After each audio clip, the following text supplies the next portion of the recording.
Hi there, welcome to the third installment of addressing narcissistic parenting. Now remember, we're dealing with this in a more general sense, even though the literature would refer to more of a narcissistic mother.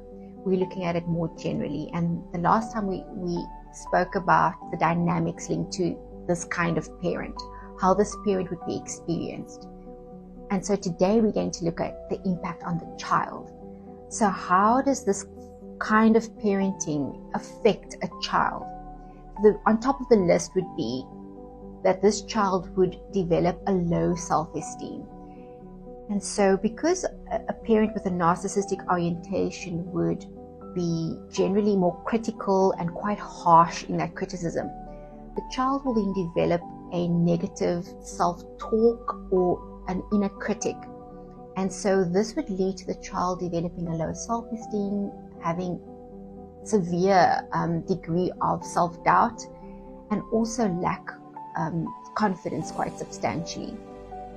And then another impact on the child would be the child could develop anxiety and depression. Now, because of the instability or the unpredictability of the style of parenting, the child doesn't know what to expect next, and this can cause quite a lot of anxiety. But not only anxiety and depression, any other mental health issues can result from this kind of parenting because of the emotional turmoil and the instability linked to this kind of parenting.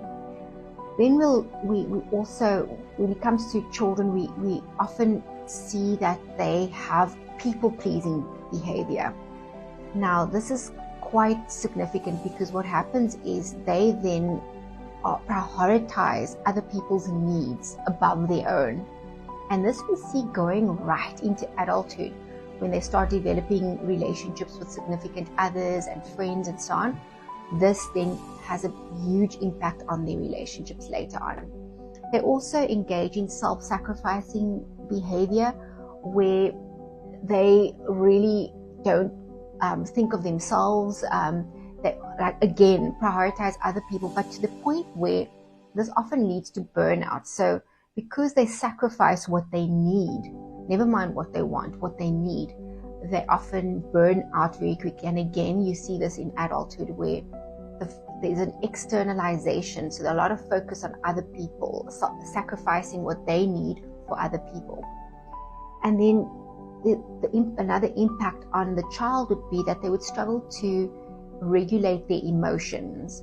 And this is important because regulating your emotions when it comes to managing mood swings or managing explosive behavior is very important, especially within a work setting, a school setting, you know.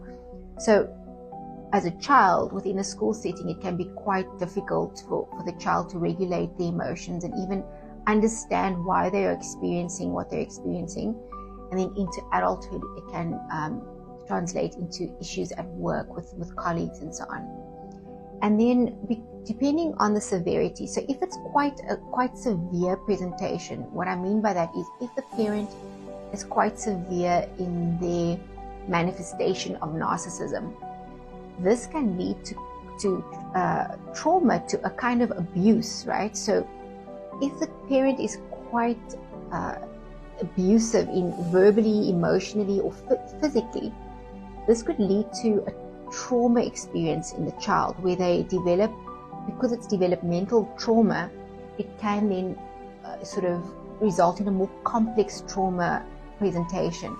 And this can cause extreme emotional and psychological damage long term. So just to sum up again, the impact of narcissistic parenting on a child is quite significant. It leads to low self-esteem, it leads to people-pleasing behavior, it leads